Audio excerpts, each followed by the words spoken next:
Mesdames, Messieurs, bonsoir. Voici les deux principaux titres de ce journal. La joie de toute une nation, les rues de la RDC envahies par une population en liesse. Les Léopards se sont qualifiés pour la finale du championnat d'Afrique des Nations. Les poulains de Florent Ibenge ont battu non sans peine les Sili nationales de la Guinée-Conakry. Et comme s'il avait pressenti la victoire des Léopards, le président de la République a visité juste avant les matchs les stades municipaux de Kinshasa. Un moment de communion entre Joseph Kabila et la jeunesse amoureuse du sport. Le président était accompagné du Premier ministre Matata Ponyo. C'était une rencontre interdite aux cardiaques. Les Léopards de la République démocratique du Congo se sont qualifiés non sans peine pour la finale du championnat d'Afrique des Nations Rwanda 2016. Notre 11 national a battu les Sili nationales de la Guinée-Conakry sur tir au but. Le héros de cette rencontre aura été le portier Matampi Vumilei qui a arrêté le dernier tir de la Guinée. On va y revenir dans la seconde partie. Avec Ben Ngoy pour le journal des sports, sachez que la joie était à son comble dans les rues de Kinshasa et de toute la RDC.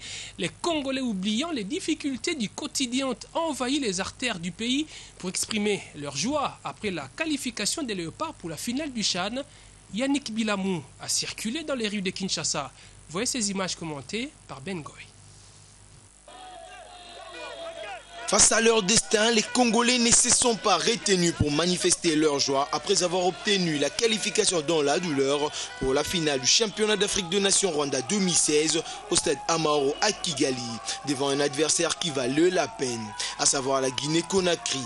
Après avoir mené en début de la première partie de la prolongation, les Congolais se sont effondrés en encaissant contre les Sili de la Guinée en fin de cette période. Au tir au but, plus adroit que leur adversaire du jour, les Léopards de la et surtout ceux qui avaient la charge de jouer les tirs au but ont donné la joie aux Congolais qui n'en revenaient pas à cette victoire vu que tous avaient le cœur en dehors de son coin habituel. Personne n'a pu se retenir, hommes, femmes et enfants étaient dans l'euphorie.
Favori en début de cette étape, la République démocratique du Congo a atteint la finale 2016 et veut remporter la deuxième coupe dans cette compétition.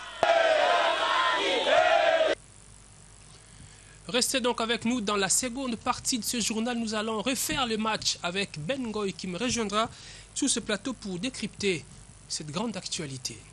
Je vous le disais, le chef de l'État Joseph Kabila Kabange a procédé ce mercredi à la visite des stades municipaux en construction dans la capitale Kinshasa. Accompagné du Premier ministre Augustin Matata Ponyo, Joseph Kabila s'est fait une idée sur ces infrastructures sportives qui vont contribuer à l'encadrement de la jeunesse congolaise. Après cette visite, le chef de l'État Joseph Kabila a fait les tours de plusieurs artères de la capitale. Il est passé notamment par la grande avenue ex-24 novembre où il a communié avec la population qui a suivi Joseph Kabila qui a marché à pied. Je vous propose de suivre ce reportage réalisé par Jacques Moulouba avec Pamphile Papadou. Un choix non dérisoire le jour où les léopards de la RDC affrontent le Sili national de la Guinée pour les comptes de demi-finale du CHAN 2016. C'est ce jour-là que le chef de l'État Joseph Kabila a choisi pour se rendre compte de l'état d'avancement des travaux de construction des infrastructures sportives érigées dans certaines communes de Kinshasa. Soucieux d'offrir à la jeunesse des stades municipaux de qualité pour le développement du football, Joseph Kabila s'est rendu dans la commune de Matete. Une fois dans le chantier, il a reçu toutes les explications de la part de l'architecte. Les travaux avancent merveilleusement bien et les jeunes de Matete vont bientôt se réjouir. À la sortie, il a communié avec sa population, toutes tendances confondues, une population qui scandait des chansons en signe d'approbation de l'œuvre mieux de la vision de la révolution de la modernité dont le vent souffle en rafale, même dans le secteur sportif.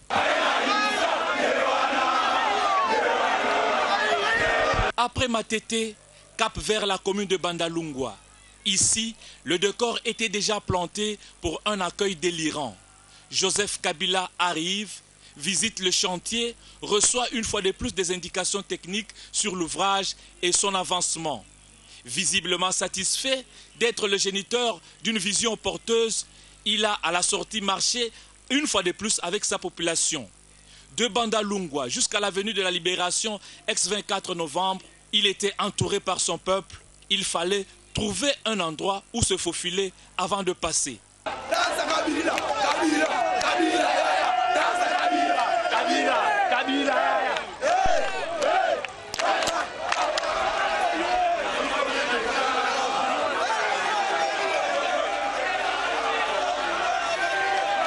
Une démonstration de la symbiose, mieux de la communion entre un chef de l'État et sa population au moment où on parle dialogue politique.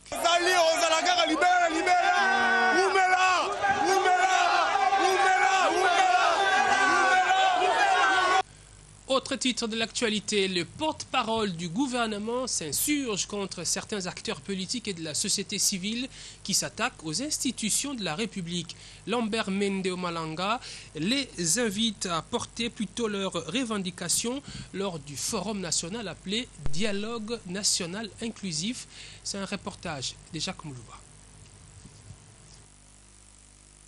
Devant les professionnels des médias, le ministre de la Communication et des Médias a fustigé la posture de contestation affichée par certains acteurs de la classe politique et de la société civile. Selon le porte-parole du gouvernement, ces derniers s'en prennent aux institutions du pays, président de la République, Parlement, gouvernement et à la CENI, à qui il donne des ultimatums pour publier son calendrier électoral. Face à ce qu'il qualifie d'obsession, le ministre Mende a précisé. Le gouvernement de la République du Congo rappelle que la Commission électorale nationale indépendante, à laquelle le peuple congolais a confié exclusivement les clés du processus électoral, a été déclarée indépendante. Toute tentative de réduire ou de limiter cette indépendance de la CENI est anticonstitutionnelle et illégale et ne favorise pas la sérénité, la cohésion sociale et la paix civile, sans lesquelles il n'est point d'élection qui vaille la peine d'être organisée. Partant de leurs revendications et en vue de lever des options fondamentales du pays, Lambert Mende souligne la nécessité du dialogue politique et inclusif. Le dialogue, comme l'a indiqué le chef de l'État, n'a d'autre objectif que d'offrir aux Congolaises et aux Congolais l'opportunité d'examiner ensemble et en pleine responsabilité les voies et moyens devant conduire à des élections libres, crédibles, transparentes et surtout apaisées. Faire fi de cette démarche républicaine qui épouse la longue tradition d'une jurisprudence éprouvée, c'est faire le lit du sceau dans les incertitudes d'une instabilité que de puissants réseaux favorables à la balkanisation de notre pays ne manqueront pas d'instrumentaliser. Le porte-parole du gouvernement a également salué l'avènement du président tchadien à la tête de l'Union africaine. Que le président Déby est un des dirigeants africains les plus impliqués dans la lutte contre le terrorisme. qui n'épargne désormais aucune région du monde. Quant à la collaboration entre le gouvernement et la MONUSCO, le porte-parole du gouvernement a rappelé les conditions exactes de sa faisabilité. Divergence aplanie, linge sale lavé, compromis trouvé. C'est reparti pour une nouvelle coopération militaire entre les casques bleus et l'armée congolaise. Reprise des opérations conjointes sanctionnées par un protocole d'accord entre les deux parties. Un jeune accord parce qu'il date d'il y a moins d'une semaine. Mais voilà qu'il vient d'encaisser son tout premier couac. Jean-Pierre Kayembe. Rapport truffé d'incohérences, dénonciations calomnieuses. Il y a une année, Kinshasa n'a pas mâché ses mots pour dénoncer la rupture unilatérale des opérations conjointes contre les ADF à Béni. Rupture consommée, l'ONU réalise la portée de sa bourde et cherche à se rattraper en multipliant les demandes de reprise, correspondance auxquelles Kinshasa réserve une suite de non-recevoir. Dans sa position, le gouvernement avait toujours réclamé de l'ONU les preuves des accusations portées contre Falsi Kabou et Bruno Mandevou, deux commandants de l'opération Sokola 2, généraux que New York accuse d'avoir commis de graves violations des droits de l'homme. Après moult discussions et au regard des maigres résultats des opérations unilatérales entre les deux armées, Kinshasa a fini par céder à la demande de New York. Un protocole d'accord de coopération avait donc été paraphé entre les deux parties, ouvrant ainsi la voie aux opérations conjointes. Mais à peine signé, ce protocole suscite déjà controverse. Sur RFI, Hervé Ladsou, le chef des casques bleus du monde entier, a déclaré que cette reprise avait été demandée par le pouvoir de Kinshasa et que l'un de deux généraux incriminés aurait été redéployé. Une déclaration vigoureusement démentie par Lambert Mende, le porte-parole du gouvernement. À la MONUSCO, on refuse de commenter aussi bien les propos de Lambert Mende que ceux controversés débités par le français là-dessous. La MONUSCO qui se félicite de l'opportunité d'un partenariat renforcé avec le gouvernement pour relever ensemble les défis sécuritaires auxquels le pays continue à faire face. La Commission électorale nationale indépendante veut impliquer la femme dans le processus en général et dans l'opération de révision du fichier électoral en particulier. C'est la raison d'être des entretiens ce mercredi entre le président de la centrale électorale et la représentante de l'ONU Femmes, Richard Chako et Linda Kibushi. Madame, ça va? Avec le président de la CENI, Madame Françoise Ngenda Ayou de l'ONU Femmes est venue étudier les modalités d'obtenir une large participation de la femme au processus de la révision du fichier électoral. Un protocole d'accord qui doit être signé entre la CENI et l'ONU Femmes pour la mobilisation de la femme à la participation politique. Et pour être concret, c'est la mobilisation de la femme pour l'opération que nous lançons, la révision du fichier électoral. Cela permettrait une participation effective de la femme. Et nous avons donc échangé sur le processus. Et cet accord, ce protocole d'accord sera signé le 16 février prochain entre l'ONU Femmes et la CENI. Parvenir, l'ONU Femmes compte mettre à contribution tous ses partenaires. Et nous voulons un résultat meilleur que les autres cycles électoraux. Et notre apport, c'est d'accompagner la CENI dans ce rôle-là. Notre apport, c'est de sensibiliser à différents niveaux, que ce soit au niveau des femmes candidates, que ce soit au niveau des femmes électrices, et que ce soit aussi des femmes qui ont réussi à être élues pour essayer de partager les expériences avec les autres. 22 millions de dollars, c'est le montant décaissé par le gouvernement de la République pour poursuivre le travail technique destiné au processus électoral. Corneille Nangaa, président de la CENI, a souligné que la première tranche permettra le lancement de l'opération de révision du fichier électoral. Les commissaires spéciaux, à leur tour, ont fait état des difficultés de fonctionnement de leurs entités décentralisées. Avec le Premier ministre, le DG de l'ONUDI a évoqué l'industrialisation inclusive et durable. Suzy Kibira-Omari.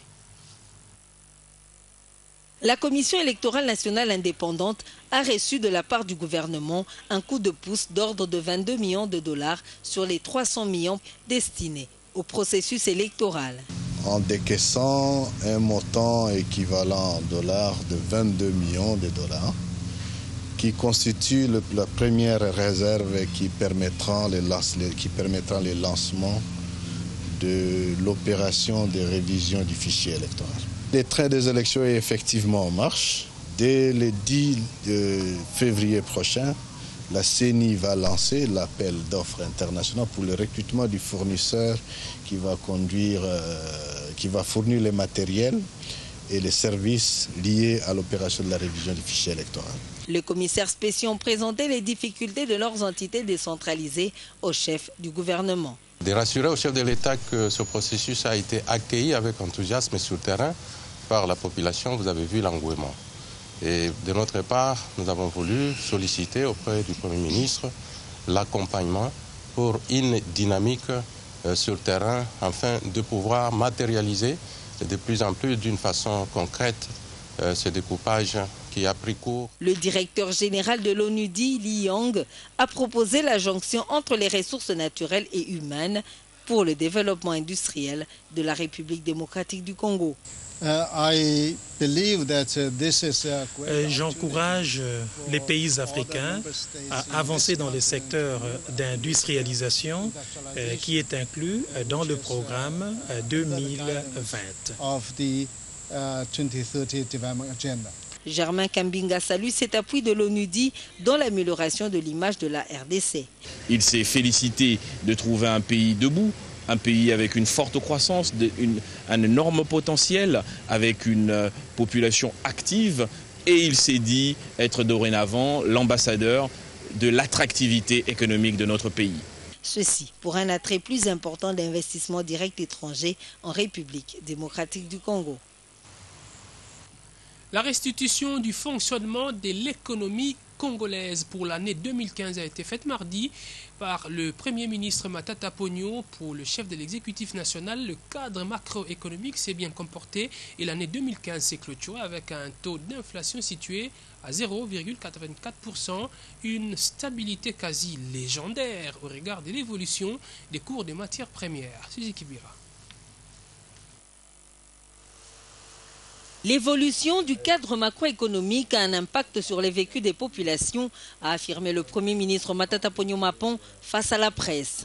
Un devoir de redevabilité que s'est donné le chef de l'exécutif central en faisant la restitution du fonctionnement de l'économie congolaise en 2015. Pour ceux qui vous disent que cette croissance économique n'est pas inclusive, vous n'avez qu'à leur rétorquer que l'indice de pauvreté des Congolais est passé de 85 à 63%. Ceci pour dire que le niveau de pauvreté, qui est un indicateur moyen, a diminué. Un jeu de questions et réponses, notamment sur les emplois créés, le secteur de l'éducation, de la santé et tous les domaines d'intervention, a permis au Premier ministre d'édifier les journalistes sur le programme du gouvernement. Les ressources affectées au secteur de l'éducation sont montées à près de 15% de l'ensemble des ressources affectées, l'ensemble des ressources du budget de l'État. C'est dire que davantage le secteur éducatif, qui constitue la fondation des progrès de toutes les nations, l'éducation, disais-je, a été remise sur les rangs des priorités par le chef de l'État dans son programme de révolution de la modernité exécuté par le gouvernement. Le cadre macroéconomique s'améliore donc davantage et le Congo pays debout s'emploie au bien-être de la population dans la vision du chef de l'État, Joseph Kabila Kabange. Évaluer les activités réalisées durant l'année 2015 et définir les actions à mener pour la réalisation des assignations budgétaires au cours de l'exercice 2016. C'est à cette gymnastique à laquelle vont se soumettre pendant 4 jours les hauts cadres de la